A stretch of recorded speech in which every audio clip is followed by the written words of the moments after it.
we looking to maintain the 18,000, or is there a new figure for the next financial year? And the other element I just want to check on was the impact this will have on, I think Francesca touched on, how do we reach those groups of people that are not, some of that early intervention, so how are we going to do some of that?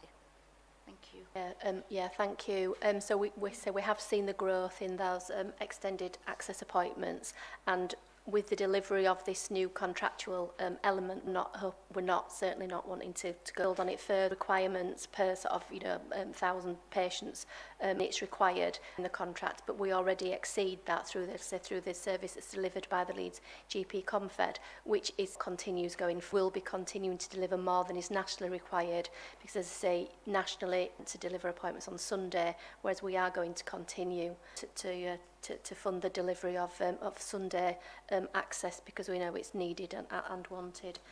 In terms of inequalities, so enhanced access service, we will be maintaining the 20 hubs that we've got across the city, which are, like I say, spread throughout the city. So again, those 20 hubs will continue, and those 20 hubs deliver that balance of virtual and face-to-face appointments. So again, we'll be continuing in the same way the service that we've had in place to date. Okay, thank you. So, thank you, Gaynor. Yes, support the proposal completely. I suppose my question is just for us to reflect on. So we've talked quite a lot about the complexity of the system. And there's a bit of my sense sometimes is that that's shaped by national policy. So, you have these rules for this, you have rules for urgent treatment centres, you have rules for and expectations. I suppose, just to GP colleagues and Gaynor, is there a sense here that people are broadly supportive of this, or are feeling that it, because at least it's bringing two together, or that there are further simplifications we can get? And the reason I ask that is at some point, I think as a committee, we need to start to think what are the policy changes we want to push through into the policy work at the Leeds hub with the department, where we might want to try something different. And if actually our public are saying this is such a complicated system, we can't access it properly, then that might be an area where we'd really want to change. I suppose I almost wanted a bit of a reflection from colleagues about that. Okay, well, that's a good challenge. Gaynor? I think we're describing in this paper sort of contractual requirements, because there are changes that have come through the GP contract. But I think in terms of the patient experience of access, then really what this should result in and continue to build on is the sense that you can, we are moving towards a 24/7 primary care system where there are different bits of the jigsaw, which I think we need to show people what the picture is on the box, using that analogy. So you've got your core general practice, you've got the extended access, the enhanced access, and then you've got the overnight GP out of hours, and then around that fits some of that more urgent care part of the system in terms of where the urgent treatment centres come in. And I suppose it rolls, other than the enhanced access, but it rolls off the tip of my tongue more easily because I'm kind of immersed in it. But people are supportive of wanting to continue to access evenings and weekends, which is why we've made the decision to continue with Sundays, even though it's not nationally required. But people should be able to experience it as a continuation of general practice from a morning through to the evening, and in fact overnight. Thank you very much. Dr. Brock? I suppose you can look at it through the contractual lens and see a series of must-dos and interpret them in the way that can give us as much benefit as we want locally, or we could just take a step back from it and say, well, actually, there are several points of entry into health and care. Primary care general practice is one of those, and actually access there, whether it's easy or difficult, has multiple causes, and that might not all exist within general practice. It might be as a result of what's going on in the wider usage of the health and care system as well. So all the issues that Julian is faced with on a daily basis also have an impact on what happens in general practice and access in general practice. So we could take a step back and say, well, actually, if we really do take a system approach to this, how would we go about improving access at those various front doors better? What are the actual problems that we would need to solve in order to improve that access? And how would we then want to think about contracts in order to be able to support that way of integrated working? I think there are several ways we can do that. I mean, the way that we are starting to move from siloed funding and thinking around contracts into population-based thinking, and those population boards, I think is a great start. So the more that we understand about people, the more we understand about how they behave, how they act, how they interact with services, what the needs are, and what the outcomes we want to achieve with them are, the better place will be to start being a little bit more innovative in the way that perhaps you're describing, Tim. And Dr. Mills?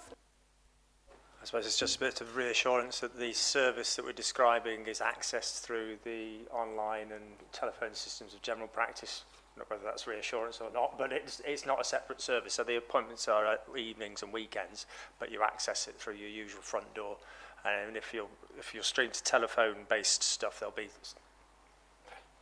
not a lot of difference to the experience you would have had otherwise. And if you're going face-to-face, then it'll be close by. There were much fewer hubs, but we moved to having much more, which was counterintuitive to efficiency, but actually that's because people couldn't access them, so we moved to that. And we also have a range of mental health providers, musculoskeletal staff and GPs and nurses and healthcare assistants. There's a whole raft of services you can get that way. So. Thank you. Victoria? Thank you, Chair. It was just to make a point to add to the conversation in the spirit of the kind of whole system, whole city conversation, and particularly around health inequalities and the very live conversation around not just meeting with the demand of people who want to access services and need to know how to get to them, but increasing concern around the people who traditionally don't present, particularly for a whole range of preventative interventions. So, we know there are, groups of the population that historically don't present as well for screening, vaccination, immunisation, NHS health checks, etc.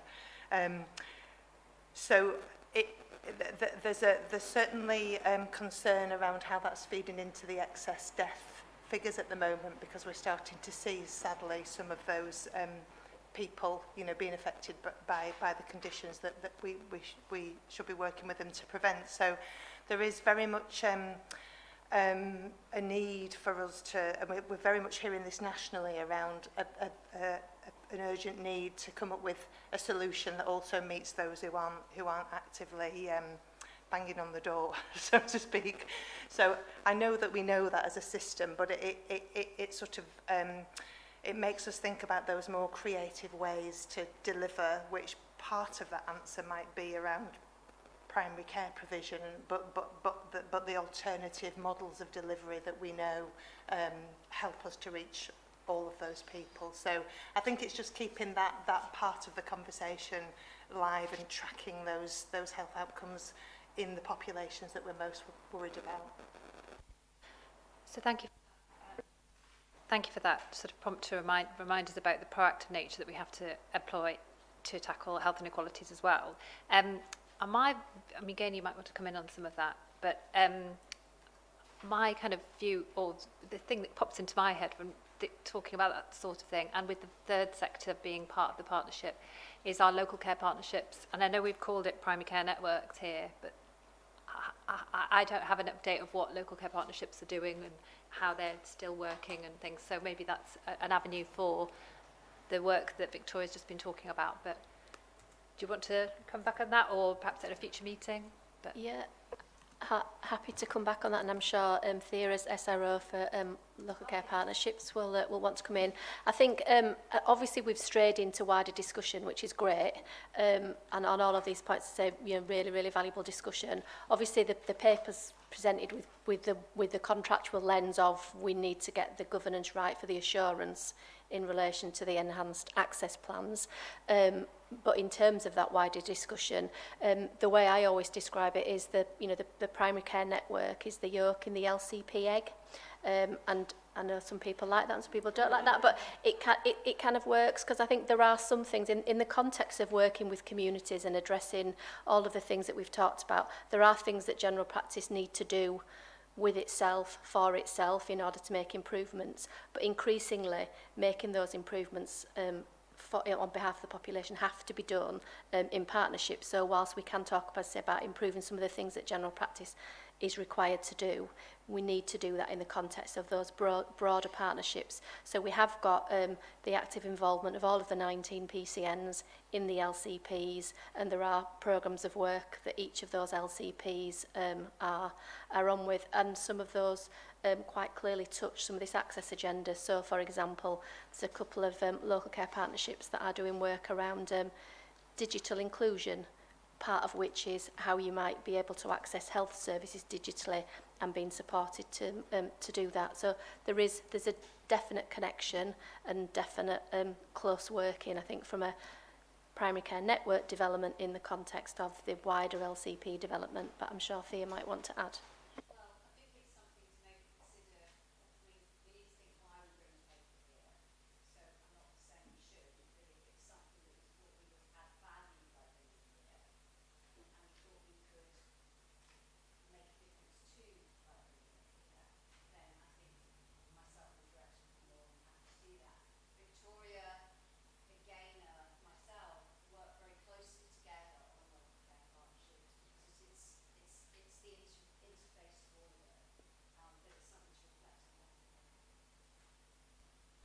Okay, thank you. Did you want to come in? Yeah. Sorry, I'm conscious, I'm aware of time. I think this throws up a question which we probably won't get into now, but there's some sort of national requirements which we meet contractually, and what Gaynor said is we go over and beyond. The questions we ought to be considering as a partnership is, when we go over and beyond, do we go over and beyond in a standard way, or do we take health inequalities as the driver? And I think that in terms of our investment and resource, and I think these are the kind of conversations we should get into, and actually this is the opportunity for the partnership now to steer those things. So it's probably not for now, but as we go forward, if we're putting in over and above, are we doing that in a way that's just flat, or are we deliberately addressing health inequalities? Okay, that's, I think, a really good point to conclude this discussion on. I think that's been a great discussion, actually, and I'm taking from the general mood of the membership that we're happy to approve the enhanced access plans for Leeds Plate and note the minimal impact on the wider health and care service. So thank you very much, Gaynor, for bringing that and for the discussion as well. Okay, thank you. Right, so we'll move on to the next item, which is a medium-term financial plan. There's no report. Sorry, there's no report within the pack for this item. Visa will present the medium-term financial plan. Now I'm told that, sorry, as a lay member, I was sort of asking the questions about how this all works and what it's for, why would it come here for now. So it's I'm hearing and learning that it's a draft for us to discuss, and we'll have it in advance at the end of the financial year for something to finally sign off, I suppose. We're also going to just note that the upcoming committee development session in October that we've got, which is a private development session planned in, will be focused around finance, so we could pick up any points of discussion that we can't sort of solve here today during that session as well. So I'll hand over to Visa. Thank you. Thank you very much, Chair. Thank you for the opportunity. Just quick apologies from me as well. Initially, this plan was going to come to this committee to be approved prior to us submitting the system-wide, which would be for the NHS financial plan in October, towards the end of October.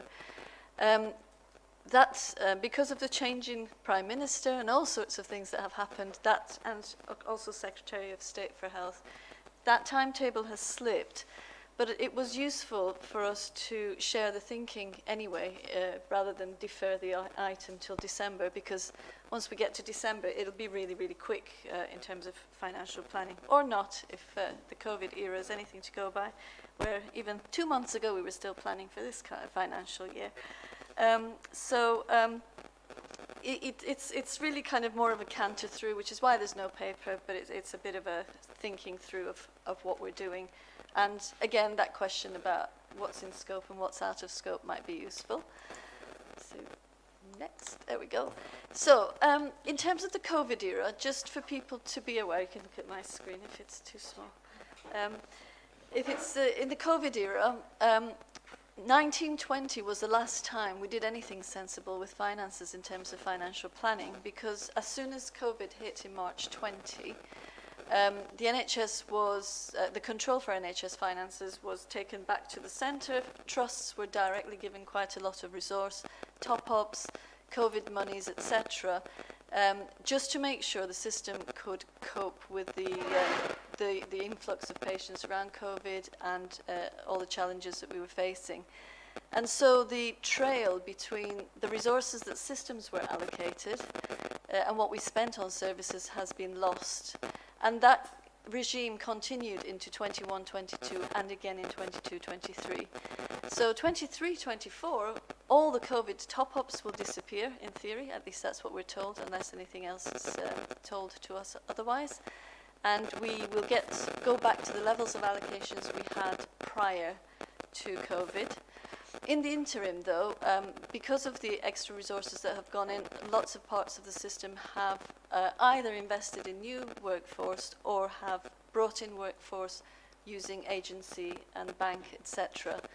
So we've been asked to do a contract rebasing exercise, which means go back to 1920 positions, look at what services you were commissioning at that point, look at what services have since evolved during COVID and where are the resources, and then look at how much funding will be available. And that three-way reconciliation will undoubtedly highlight that we've got gaps. There are parts of the system out in the community where we have tried to invest more and more into dealing with out-of-hospital care without really having the contractual trail to back it up. Ideally, we'd want to do that for all of our provider contracts, but appreciating we've got 325 contracts, we probably will start with the big ones and the NHS, the ones that are in the scope of the NHS first, and then look beyond that to third sector, etc. And then look at how do we right-size what we're commissioning versus what we think we used to commission in contracts and how much resource we've got. Now, often in the finance world, we just square it up in finance and contracting world without much reference to commissioning or what we want to do as a system. But I think we are hoping that working as a system and in partnership, it won't just be a pure finance and contracting exercise, although I'll caveat that. And the reason why we want to change that is because we're thinking about population boards, thinking about the system, looking at its populations and saying, what is it that we want to commission? What are the interventions that we want for our population group? How much are we spending? What are the ones that don't add as much value as others do? How many of them are duplicates? How many of them are actually an irritation to the patient? You know, what is it that we can do better across populations? Thank you. It's not working. Okay. What is it that we can do across population boards to make a decision that is not just a financial, let's just give less money to everybody to work in? What we are going to be asked to do is to look at a 5-year plan. The first 2 years are likely to be in quite granular detail, but the outer 3 years will be an outline only. I suspect that in year 1, it will be very much a finance and contracting process where we'll just look at what money we've got and make it all fit, because there's no way we're going to be able to go back to population boards and get anything sensible or cohesive from them in such a short period of time around the interventions and what we want to commission and what we don't. But we do have the opportunity over the outer years to start saying, actually, if we could say what the shape of the services and interventions that we're going to commission as a system will look like in 3, 4, 5 years' time, this is what it would look like, and the finances should ideally look very, very different. I think we'd hopefully have significantly fewer beds in hospital with no reason to reside patients, and a lot of that money that's being spent in the system being spent where both patients and caregivers would think is a better way of spending that money, and probably a more effective and cost-effective way of doing it. But I think it's really, really important that we do get to that picture as part of this planning round, and we do have that opportunity to flip, I think, the system from a very kind of financially controlled process to a commissioned service.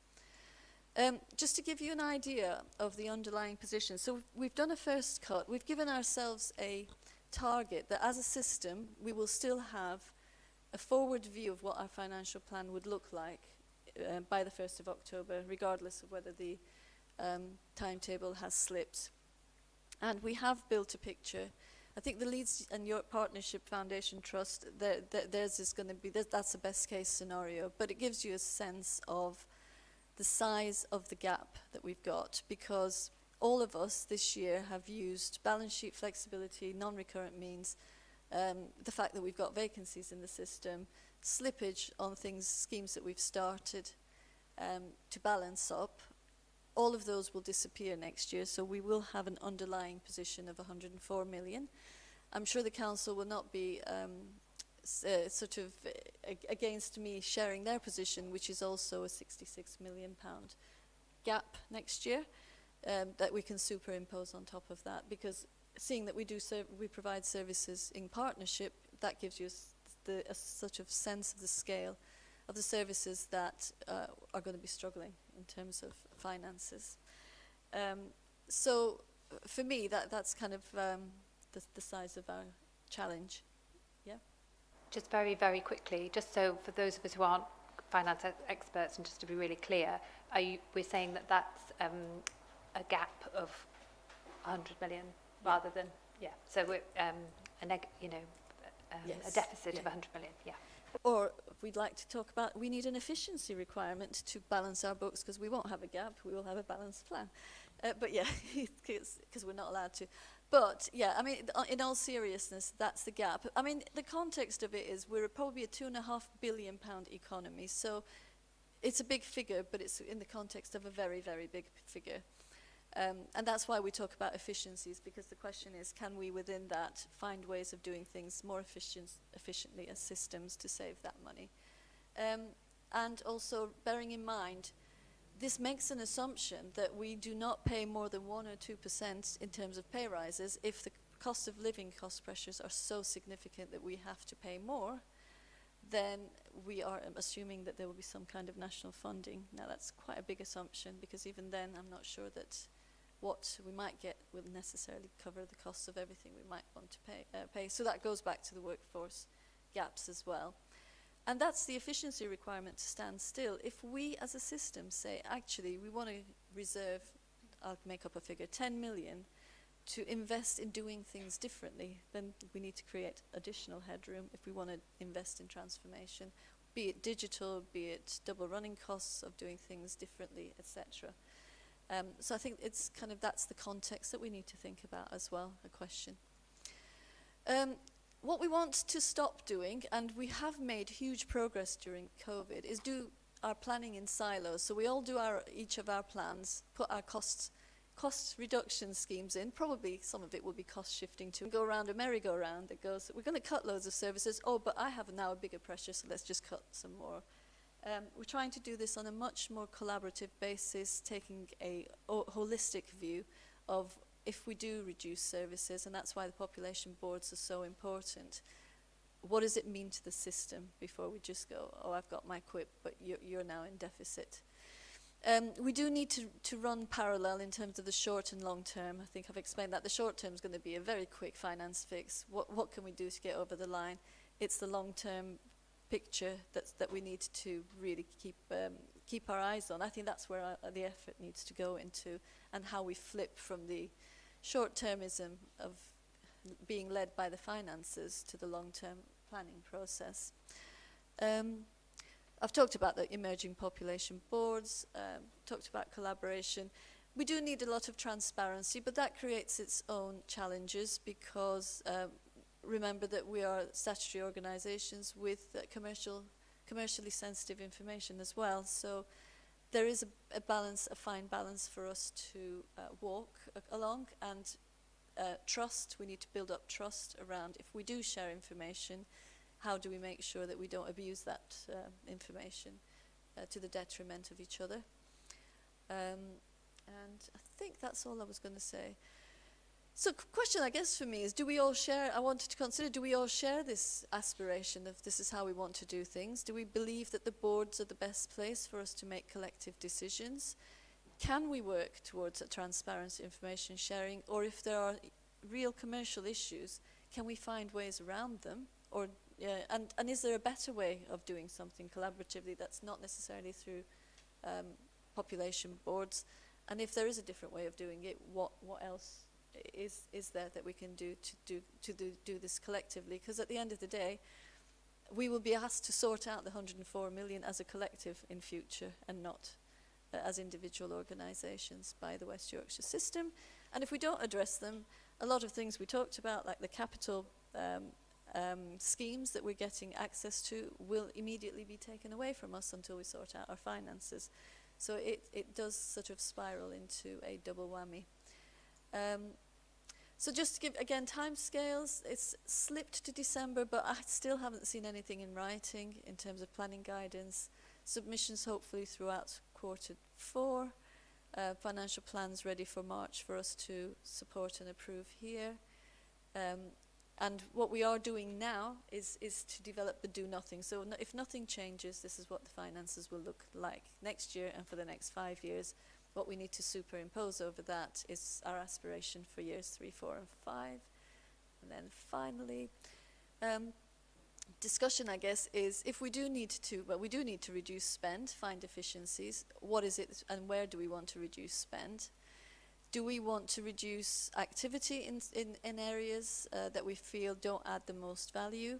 We might even take a lower level of quality, and I'm not saying make the services unsafe, but rather than provide a gold or platinum standard, it might suit everybody, including patients, for us to do a good enough level of service, but make sure that it's affordable.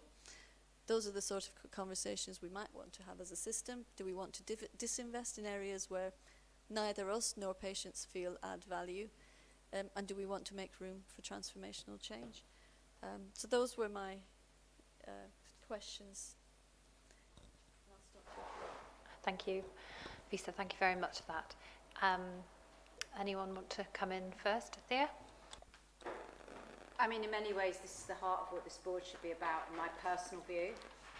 This presentation is a presentation we could probably spend all day on, and quite rightly so, because these are at the heart of the conversations we've been having all afternoon, to me, which is about prevention versus treatment and priorities and how we work that through. So this is about, for me, the heart of what this should be about as a system. I wish I thought that we were going to go from bronze and platinum to silver. I think I'm at silver now, and that's the problem. So, I think those are the sorts of conversations we have. I've got wonderful services. I've already got so much pressure, for example, children's speech and language therapy. We should be offering six appointments to people. We offer 2 because we don't have the capacity. We've got so much volume. So we're already at levels which are low. How we understand this, I do think you're absolutely right, that we have traditionally looked at providers, and we shouldn't. We should look at pathways, and we should look at populations.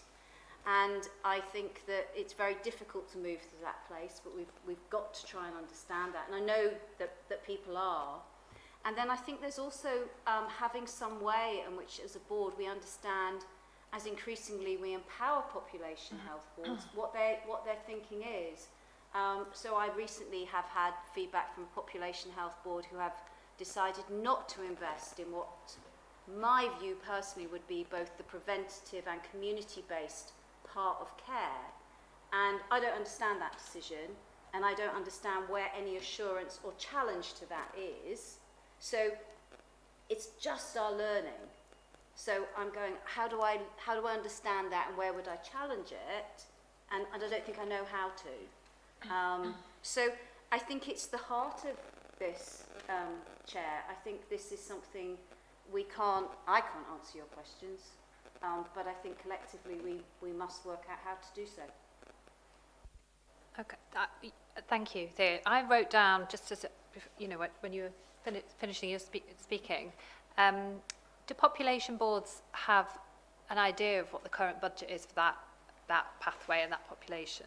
And then would they look to try to change that, the structure of what's offered, in order to do more prevention and perhaps diversify services to different providers and it keeps going off, sorry, and therefore find the efficiencies that way? Is that what the idea is? And I know you wanted to come in, Dr. Mills, and that wasn't before I'd said that you wanted to come in, so you don't have to answer that necessarily. But I suppose that's my reflections on it, rather than just say what do we want to stop. Did you want to come in? Yeah, I was going to say yes. So there will be, we are just consulting with the population boards on what information they need, but there is a very first draft of what the envelope of funding and the services within scope of those envelopes of funding are for each population board, which we're hoping will be ready by the 1st of October. So that is our first stage, yes. So one of my other hats is chair of the Frailty Population Board. I think they could be very powerful tools to get to where you're describing. There's a process to go through, so we have to have the outcomes. We then have to have a plan against those outcomes. We have to have timelines to that, and part of setting those services to get to where you want to with your outcomes is entirely understanding what are those, how many contracts do you say? 325 contracts that we've got. How do they split up across the population boards? How much is it worth? Are they providing the right outcomes against what we're trying to achieve? And then is there any reconfiguration? So we've got to walk everybody through those processes. I'm not entirely sure the system before actually had full grasp on that. So I think we are doing new stuff. We're doing it systematically. We're doing it across all the populations, but we should be doing it at speed. So one of the things we've been asking at the Frailty Board is it's the short-term small contracts that come at risk. So and they particularly are third sector, and they are often around prevention and inclusion. And we found that we've just lost some funding through that process. So if you're going to be strategic about how big should the third sector be in relation to frailty and what are the outcomes they need to produce, we have to do a deep dive on it. We have to do the same for mental health. We have to do it for different bits of frailty. So I think we're on with it.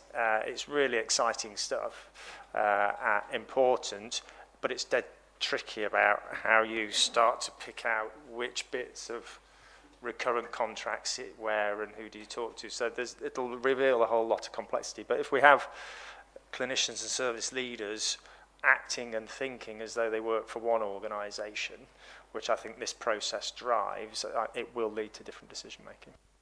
Great, thank you. Answer something that came up. Yes, I think Thea's question, and you reflected on it a little bit as well, Chris, about how do we ensure that the boards collectively and consistently are applying the principles that we hold as a whole partnership is a really important one. At this stage, most certainly there is no really delegated power to make decisions. And clearly, if we are going to be shifting resources and it's more about proposals and recommendations, whether that's through business case processes or so on. And so the role of some of our subcommittees and the board starts to become really important in putting that challenge in to say, I thought we were doing left shift, you seem to be investing at the other end. We need an explanation, we need a justification for that. and so on. So I do think we're nearly there. There's a little bit of tightening up around process to get that right, but we are on track with that. And that will be more exciting than it probably sounds. As soon as I use the word business case, people shudder. But I do think that's what we're talking about ultimately. Yeah, I think that's reassuring and that's helpful to distinguish the roles between the different parts of the system that we're setting up as we go. Yasmin, thank you. I think I agree with Thea. It's a big questions being asked, and really good points from Chris and from Tim. I just wanted to kind of unpick a couple of things. I think around quality, I think we're at a point where I feel it would be a real concern if we kind of drop quality, because we already, we've looked at workforce. We know that that's a real gap. We're trying to grapple and try to offer a quality service and offer, and we've talked about many of the challenges and barriers to that. So my concern would be if we went from, I wouldn't even say that I don't think we're silver. I think we're just surviving because of many challenges over the last couple of years, and then looking at some of the. So I'll ask around a question around if the 104 million gap is over 5 years or over 1 year. You could come back to me on that shortly. But in terms of some of the system things we've talked about and doing things, what we've done historically, we know some of the things that we've done historically have worked really well. But I'm really a strong advocate for transformation, and I think that transformation is also about that left shift and doing more of that work, preventative work, and investing in a different way. And I think we do need to have that conversation more around how we invest. And I do agree that we need to link that back into the 3 subcommittees as well. Lisa, do you want to come back in on the questions? I wish I could say it's over 5 years. That's an annual position. Yeah, it is. Scary. Yeah. Sorry. Do you want to come in on that point? Because I've got Francesca as well. Is it on that point? Well, I'll bring you in after Francesca, if that's what. Is that okay? So no, that's fine. Do you want to come in? Just a couple of points on that. I've been fortunate enough to observe some of the population and care boards, and it's really impressive to see the work that they're doing, but we shouldn't underestimate how much organisational change, system change thinking that needs to go on for the people who are sitting around that board, and also for the emerging subgroups that are supporting them, to really inform them and support them so they're confident in the decisions making. And it's just that point about this requires a lot of thinking differently and behaviour change for all the people involved. So any support that we give that can encourage that.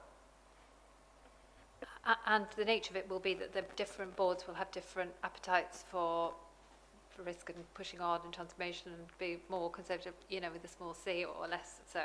And also these ideas about skill mix and how people feel around moving more into the voluntary sector, third sector, less clinical oversight, rather than, are we having those discussions? Maybe one board might have that discussion and others don't. How do we make sure that that is sort of a broad, and it's useful to think about the subcommittees and this committee having a role to sort of oversee that, I think, somehow.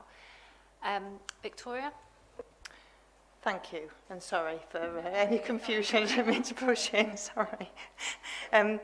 So 2 quick points. It very much builds on what's been said already. Tim, you talked about a set of sort of principles that the system would work with.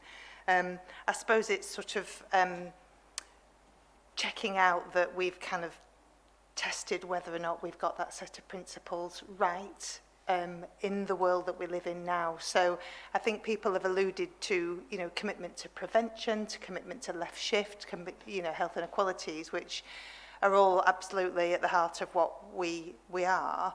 But that'll need to be balanced against all the very real pressures in the system around doing what's needed to alleviate some of the things that Julian was describing before. So I think there's something about how we balance sort of the sort of high-level work on, what impact would this decision have on health outcomes, health inequalities for the population. All of that work presumably is already sort of at the centre of those principles, but then kind of balancing that with that reality check of actually, you know, we just need to ensure we're safe on this range of services and sort of doing that balance really. So it was just a comment about checking that we're signed up to everybody owning those principles and what's in them. So that was one point. And then I suppose the second point was almost a more pragmatic point around if we're looking at the envelopes that each of the population boards has now, we might want to change the balance of those envelopes. So actually we spend much less on population X and much more on children or mental health or whatever. So presumably the process we have allows us to have more kind of fundamental challenge to have we got those envelopes right. So thank you. Who wants to pick that up? Do you want to go first, Lisa, and then Tim? Go on then, double act. Yeah, so the first stage is for people to understand their envelopes and the interventions that are within their population. But yes, absolutely, and I think that's really within the gift of this committee to have that oversight, which is why for me that 5-year end position is really, really important, because if we have a really good idea of where we want to be spending our money in 5 years' time, then that should help inform our strategic direction holistically across the board. And we have to make some choices, and then you play that back to the population group. So this population knows that our aspiration, say frailty in A&E, the frail population in A&E, we're spending £50 million on frail people going into A&E and into the urgent care system. We may wish to move half of that into home care. That's a strategic direction that we here as a board set for those population groups, so they know what in 5 years' time or 10 years' time our aspiration for them is. But that is our role, I feel. Yes, to partly response to Yasmin's thing around quality and relationship with money, and then secondly, perhaps firstly, I'll respond to Victoria, because I think the other thing that we would want, and the work we're doing, and we've probably done some of the best in England analysis of populations and segments that I've seen. That is just being tested finally at the moment. So I saw it at our exec team yesterday, and we'll play some of that back when we meet on the 11th. Well, what we do also have to understand is if we don't do much, how do those populations shift over time? And therefore, if you're Chris and you're managing the frail population, what you may be understanding is if long-term conditions management continues as it does now, in 5 years' time, you will have twice as many people in frail as you've currently got. And therefore, we're collectively starting to say, well, we need to intervene somewhere very, very specifically. And again, long-term conditions, so it pushes you left, shift. And that is but it pushes you with real knowledge, not just this general sense of we ought to invest somewhere else. So I think that's the kind of work we're going to be getting into over the next year or so, really importantly. The other thing I think the link between quality and money is a really interesting one. And I'm just going to give a little personal illustration. So a few years ago, I had a thing on the back of my head and I went to my GP. This was in Tameside, not in Leeds. And the GP said, don't know about that, referred me. I had 7 appointments before I had it taken up. In total, I had 6 hospital appointments because I got referred to cancer, who looked at it and went, not sure, can you come back? Next time I came back, we'll do a little biopsy. Then I went back to hear the findings of the biopsy, which were inconclusive. They then sent me to the plastics person who reviewed me, who then said I better take it off, and took it off, and then had a follow-up. And the plastics consultant said to me, he said, this is so frustrating, 95% of these end up with me anyway. So I don't know why they don't just send them straight to me. So that would cut out 4 steps out of the 7 that I went through. But then they had this thing called dermatoscopes, which have been introduced since, and technology, which means now the GP would have probably ruled it out on day 1. So that is a very low cost, huge saving to the NHS, and way better to me that didn't have to take 7 meetings, 7 days out of work. So I think we mustn't mistake, and this is where the clinical leadership and so on in those population boards and the professional leadership can really start to make a difference. So I don't want us to be too negative. I want us to be positive about the opportunities. Now, that one, the example I gave, required system thinking. A lot of work's been done by LTHD, Thea, Sarah, other colleagues to drive costs down within their bit of the organisation. The opportunity now for us is to look at those pathways collectively, and there are huge opportunities, and I don't want us to lose sight of technology in that. Okay, well, that's a very wide-ranging discussion, and I think a really good summary, really, from Tim there, with a positive view for the future, especially with technology. Does anyone have anything else they'd like to add to that discussion before we move on? But thank you to Visa for bringing that. And again, we'll come back to it in our development session in private, won't we, in October. So there's plenty of opportunity for discussion, and this will all come back to us again. And again, no doubt, money being so important as it is. Right, so we'll move on to items for the attention of the ICB board.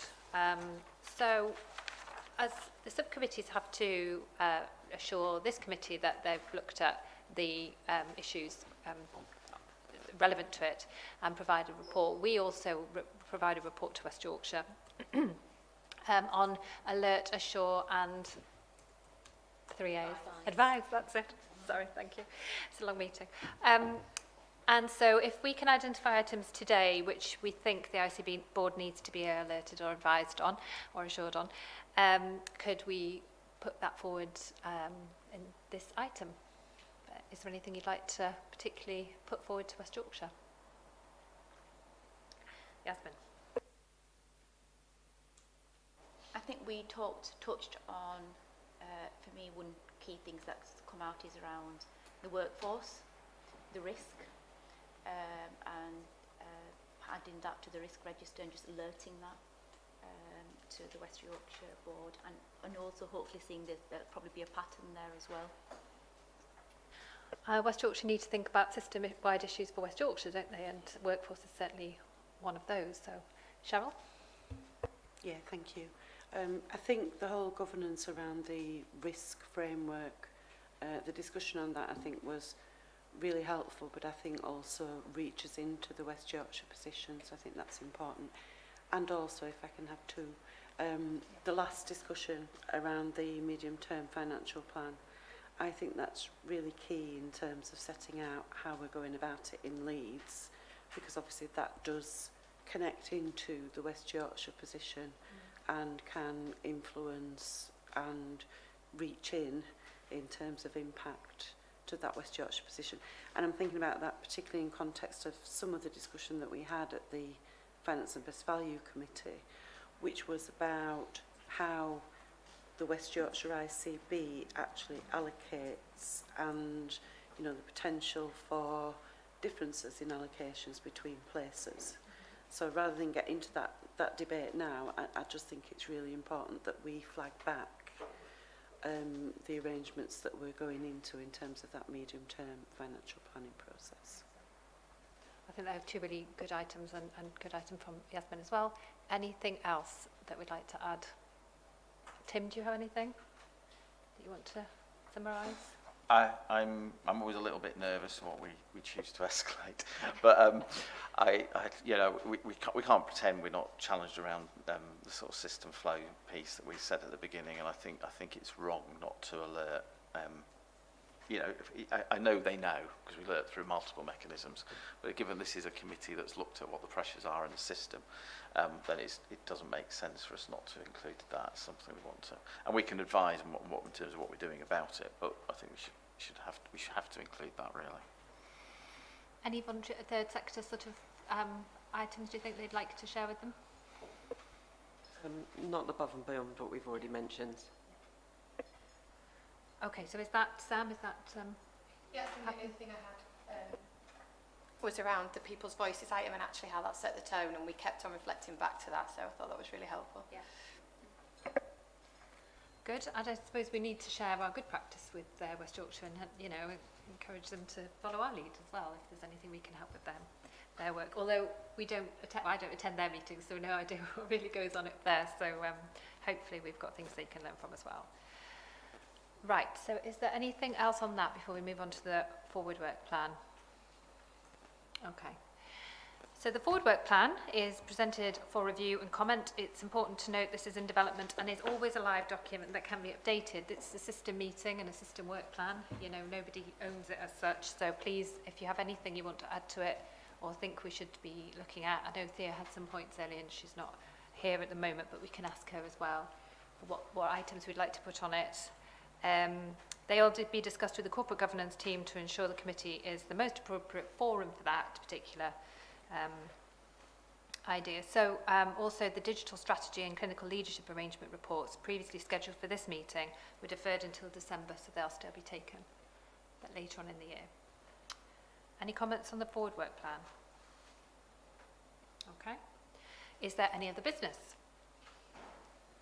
I think we've had a really good discussion on lots of different items, and you know, there's a lot of mental work been done today, so thank you so much for all of your contributions, and if we're all comfortable we can close the meeting. The next meeting is at 1:30 on Tuesday the 13th of December, but before that we'll have a development session in October. Thank you very much.